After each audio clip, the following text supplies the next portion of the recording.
Pluriverso. Pluriverso. Espacio donde circula la palabra. Pluriverso. Donde la palabra circula. Pluriverso. Territorio donde circula la palabra.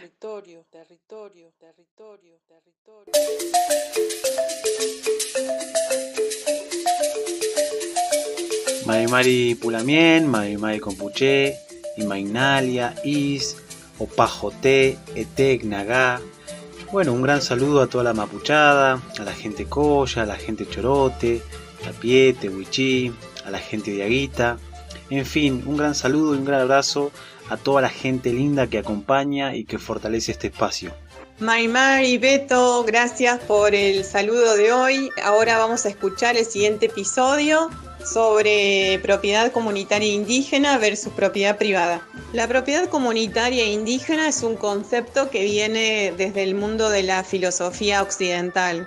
También hay un sector que le llama propiedad colectiva, a un modo de gestionar la propiedad, y obviamente la vedette del liberalismo político es la propiedad privada. Hoy vamos a escuchar a dos invitadas, una es Lorena Cañuqueo, es comunicadora social, mapuche, de la zona de la Estepa, en Río Negro, hablante mapuzungún, y la otra invitada es Paula Alvarado, ella es de origen quechua, abogada, participa y milita en varios espacios, en uno de los más importantes, Telecisa, que es un colectivo de mujeres feministas indígenas que se dedican a la comunicación de pueblos originarios, y por suerte es una abogada que ha ganado varias causas, así que será un placer escucharlas hoy.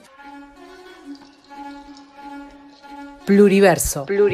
Territorio donde circula la palabra.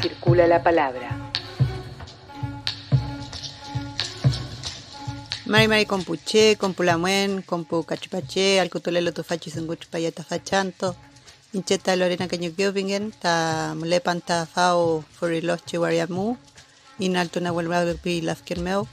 Ka peo magele come man come alcutuleiman ta fa nutram ka come miaguaiman tamun pu filque mapumu. Testimonios puedo dar desde mi vivencia o militancia como integrante del pueblo mapuche. Entiendo que hay una situación histórica en la que está nuestro pueblo y las personas que vivimos en los territorios que ha obligado a que tengamos que ver reducidas nuestras ocupaciones tradicionales, usurpadas, y muchos de nosotros hemos terminado siendo desalojados, no solamente en décadas anteriores, sino en tiempos más contemporáneos. Y gran parte de esos procesos de violencia sobre el territorio y de despojo han sido porque hay una lectura única que tiene que ver con la defensa de la propiedad privada y todo el marco legal que hay en Argentina que resguarda la propiedad privada y que impide y que se opone a entender que hay otras formas de tenencia de la tierra.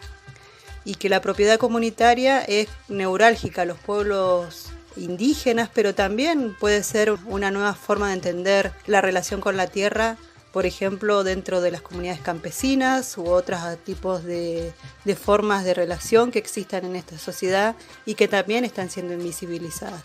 Entonces entiendo que un marco legal que sea novedoso y que propicie la propiedad comunitaria es necesaria porque no solamente contiene necesariamente la visión de los pueblos indígenas y resolvería o contribuiría a comenzar a resolver una situación histórica que nos adeuda al Estado argentino por el genocidio cometido contra nuestro pueblo, que ha tenido como uno de sus efectos la pérdida del territorio y la vulneración de los derechos territoriales, comenzaría, a desandar todo ese proceso histórico y sería un principio de reparación histórica con el pueblo mapuche en particular, pero en general con la sociedad que está aspirando a otro nuevo tipo de relación con la tierra. Mi comunidad se encuentra ubicada en el paraje Aneconchico, es una zona rural de la denominada Línea Sur Rionegrina. Nosotros hemos sido violentados en diferentes momentos de esta relación larga entre el Estado argentino y el pueblo mapuche, y luego con la creación de los territorios nacionales y luego con la provincialización de Río Negro. Se han vulnerado en numerosas ocasiones nuestro territorio tradicional y eso ha dado como consecuencia que hoy ocupemos unas escasísimas hectáreas de tierra en relación a la ocupación original que sostenía nuestra comunidad. Así que partiendo de esa historización, yo podría decir que es la necesidad de proponer que se aborde el derecho a la propiedad comunitaria, que se trabaje en nuestro territorio, tiene que ver no solamente con resguardar los derechos territoriales de la comunidad a la que uno pertenece, sino que compromete también la seguridad territorial de las demás comunidades, ¿no? O sea, no puede haber derechos al territorio, a la autonomía o a la decisión sobre cómo vivir en los territorios de nuestra gente si el resto de las comunidades están siendo vulneradas. Entonces, en ese sentido, se han hecho acciones de difusión con respecto a entender por qué sería necesario la propiedad comunitaria, pero no en particular a ninguna legislación o normativa que se haya presentado. De hecho, solamente ha habido una presentación, ha circulado en 2015 a partir de una propuesta del legislador de entonces, César Miguel, que llevó por distintos puntos de la provincia un proyecto de propiedad comunitaria y fue lo único que se discutió. No han habido representantes políticos, legisladores, ni otro tipo de representación que haya discutido con las comunidades en los territorios un proyecto de propiedad comunitaria. Entonces, yo creo que eso es una gran falencia también del Estado argentino, que no puede seguir aplicando políticas unidireccionales de arriba hacia abajo, sino que tiene que comprometer necesariamente otro derecho colectivo, que es la participación de las comunidades, o la consulta previa, libre e informada, y la participación real, partiendo de cuáles son las formas de entender los territorios y las formas de entender qué es la propiedad comunitaria. Respecto de qué estrategias políticas se han pensado para avanzar en el reconocimiento del derecho de propiedad comunitaria, no sé si en nuestra zona se ha pensado una estrategia política. Creo que hasta ahora ha sido más una estrategia defensiva, también de poder sostenerse o sostener las ocupaciones en los escasos lugares donde nos han dejado recluidos después del despojo, y sobre todo de defenderlo de nuevos proyectos de invasión o proyectos mega extractivos en la zona.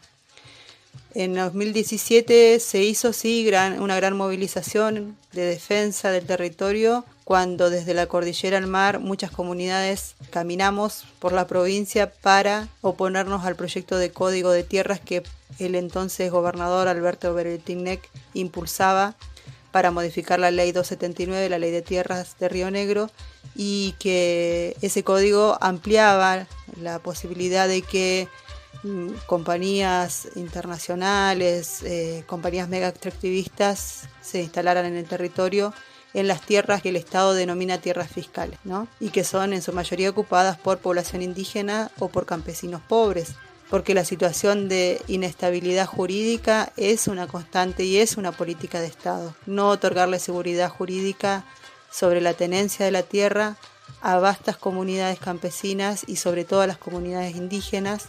Entonces muchos de nosotros estamos hasta el día de hoy con títulos de propiedad individual en muy poquitos casos, la mayoría con permisos de ocupación precario, tildados como fiscaleros en nuestros propios territorios, cuando no intrusos directamente. Entonces la situación de inestabilidad jurídica que tenemos muchos de nosotros no se ha resuelto, y el código de tierras de aquel entonces que se proponía tampoco venía a resolver, sino a profundizar esa desigualdad y la expulsión de la gente de sus territorios. Así que como estrategias políticas yo puedo decir más de defensa que de proponer medidas o proyectos efectivos. También entiendo que no hay, como dije antes, una relación o un diálogo de legisladores que propongan proyectos que se discutan con las partes, que se discutan con las personas que están directamente involucradas y con los pueblos, y eso me parece que es una gran falencia del sistema político de representación de la Argentina, porque todavía no ven como sujetos de derecho a las comunidades. Entonces, más un deseo que una estrategia es que ojalá las organizaciones supracomunitarias de esta provincia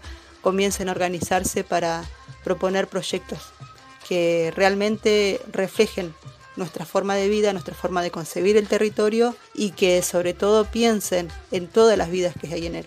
Feley, Fei, Camuten, Camañum, Tami Zungu, Tami Manguel Pulamor. ¿Sabías que los valles calchaquíes que atraviesan parte de lo que es hoy Tucumán, Salta y Catamarca han sido habitados desde tiempos inmemoriales, siguiendo las huellas arqueológicas Se sabe de la presencia del hombre en las zonas desde hace más de 12.000 años. Pluriverso. Pluriverso. Territorio donde circula la palabra. Imanaya Cayapunchis, ñoca Sutiki Paula Mercedes Alvarado Mamani, ñoca Ailu Tres Ombúes Manta, ñoca Buenos Aires Tillacuni, ñoca Gina Abogada Yancani. ¿Cómo están? Mi nombre es Paula Mercedes Alvarado Mamani, pertenezco a la comunidad Tres Ombúes, vivo en Buenos Aires y trabajo de abogada. En primer lugar, en relación a la propiedad comunitaria indígena, lo que es importante señalar es que el término de propiedad es un término ajeno a nuestra cosmovisión. Y eso es importante remarcarlo, porque nosotros no entendemos al territorio como un derecho real, como algo que nosotros nos arraigamos, sino que, por el contrario, formamos parte de ese territorio. El Código Civil y Comercial, cuando se unificó en el 2013, incorpora en su artículo 18, en su redacción, la manifestación de la propiedad comunitaria, ¿no? Haciendo referencia a lo que establece el 75, inciso 17, en relación a la propiedad comunitaria. Bueno, esta incorporación fue bastante cuestionada porque en un principio, además de hacerse sin consulta, se había incorporado la propiedad comunitaria indígena como un derecho real, desconociendo esta relación espiritual que tenemos con el territorio. En ese sentido, interpretábamos en ese lugar que era el equivocado, que no correspondía estar incluido primero como derecho real y segundo en una norma de inferior rango a la normativa establecida como la Constitución Nacional o como el Convenio 169 de la Organización Internacional del Trabajo, que en sus artículos 13 y 14 mencionan qué son las tierras y territorios y esta comprensión de hábitat en general del territorio, ¿no? Entonces, como bien manifestamos, la palabra propiedad es ajena a nuestro derecho. Actualmente existen varios proyectos de ley que se fueron incorporando de distintos bloques. El fundamento principal es que no contempla la mayoría la consulta indígena. Esto es que se entiende en primer lugar por territorio y después cómo debería llevarse adelante esta inscripción. Desde varias organizaciones que conformo, hemos analizado y son estos los problemas y también que en la mayoría no contempla una cantidad de años específicos, o sea, la seguridad jurídica que contienen los proyectos de ley no son muchas, no nos pueden garantizar en un término de un plazo correspondiente la finalización del territorio, del relevamiento y de la inscripción de ese espacio. Las acciones que hemos realizado en varias organizaciones de apoyo y difusión fueron campañas que en realidad versan más con la cuestión de la culminación de la ley 26160, esto es que en noviembre se da de baja esta ley, que es la ley que prohíbe los desalojos y a su vez ordena al INAI a realizar un registro de las tierras que actualmente están viviendo los distintos hermanos, ¿no? Distintos territorios. Se ha hecho más campañas de eso y de la propiedad comunitaria hemos realizado en varios espacios que configuro como en la Asamblea Coya actividades relacionadas con qué se entiende por territorio. Y con respecto a los proyectos de ley, desde el Senado se ha realizado jornadas en territorio, pero estas jornadas son únicamente con los fines de presentar este proyecto que en su momento lo acompañó la senadora Barda, que formaba parte de la Comisión Especial de Pueblos Indígenas del Senado. Finalmente, como otros tipos de estrategias que tienen que ver con las cuestiones territoriales, entendemos que, por ejemplo, la propiedad intelectual y todo lo que tiene que ver con derechos ancestrales tienen que estar garantizados. No ha sido, por lo menos en la mayoría de las organizaciones indígenas, tomado en cuenta. Esto está bastante prematuro, pero sí es una agenda pendiente a concretar. Pero por ahora lo más urgente es esto de la seguridad jurídica de los territorios. Por eso, desde varias organizaciones hacemos hincapié en la sanción de una ley de propiedad comunitaria, aunque como bien comenté, el término propiedad no es el adecuado, sino que debería hacerse territorio indígena. También para aclarar que los derechos territoriales son derechos humanos en forma individual, no es que están subsumidos en otro tipo de derechos, sino que son un derecho único, separado del resto de los derechos y que forman parte de los derechos humanos. Así que bueno, estamos con esas líneas de trabajo, concretando y también la obtención de la ley de propiedad comunitaria para la seguridad jurídica de los territorios. Delimitación, demarcación y titularización son cuestiones que ya fueron interpretadas por la Corte Interamericana de Derechos Humanos y que por ende deben ser trabajadas en ese sentido. Tinkunakama, muchas gracias por el espacio y hayaya. ¿Sabías que en la provincia de Río Negro hay más de 1 millón de hectáreas caratuladas como tierras fiscales del Estado? En esas tierras fiscales viven la mayoría de las familias mapuche, solo con un permiso precario de ocupación.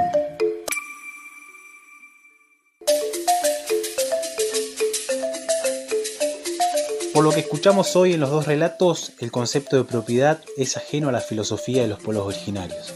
Lo que se acerca a una forma de sentir pensar en un marco normativo para brindarle seguridad jurídica a los pueblos originarios sería una ley de territorios indígenas.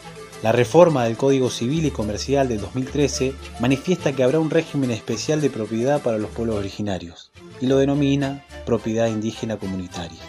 Desde esa fecha al momento se han presentado 7 proyectos de ley diferentes que no han tenido consenso en las organizaciones indígenas ni de la totalidad de las 1.760 comunidades indígenas en el país. Para construir un proceso colectivo de texto de una ley de territorios indígenas debería hacerse a través de la consulta libre, previa e informada, es decir, con una metodología pertinente para lograr consenso. En los relatos también escuchamos que falta una estrategia política de conjunto como movimiento indígena, que la constante es activar defensivamente ante los desalojos, ante la violencia estatal que ampara el derecho de propiedad privada. El liberalismo político y mucho más el neoliberalismo entroniza el derecho de propiedad privada, sacraliza la propiedad privada. La vida de las personas vale menos que la propiedad privada. Tenemos varios ejemplos durante la pandemia. La explotación de lo que Occidente llama recursos naturales en un tiempo infinito es inviable. Los bienes comunes, los bienes naturales, son finitos, tienen un límite, no se renuevan, no tienen capacidad de reproducirse. Por eso, la Ley de Territorios Indígenas no resuelve solamente un tema de propiedad comunitaria versus propiedad privada, sino que es una invitación a la sociedad argentina a repensar el modo de vincularse con el territorio, aquello que puede vivir sin nosotros, nosotras y nosotres, pero que nosotros como guardianes de la vida, de todas las vidas, no podemos vivir sin él. Y bueno, para todos aquellos y aquellas que pretendan comunicarse con nosotros, ya sea para sugerirnos, ya sea para saludarnos, o bien sea para hacer su aporte a la construcción de este espacio, dejamos las siguientes vías de comunicación.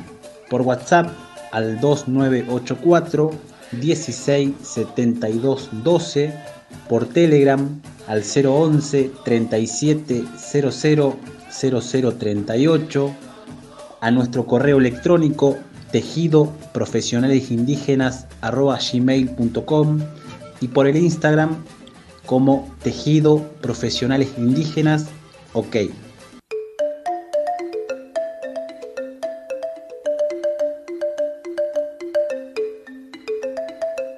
Agradecemos la participación de Lourdes Dayana Albornoz, Gabriela Fernández Cruz Choquis, Adriana Jerez, Calfuñana Spiroscleñán, Asunción Aileapán, Casio López, Carolina Caliba, Ailín Cocuño, Laura Méndez y Aymara Choque. Producción general es de Enca Sandoval. Conducción Verónica Spiroscleñán y Alberto Beto Catriel Pil. Pluriverso, territorio donde circula la palabra. Tejido de profesionales indígenas.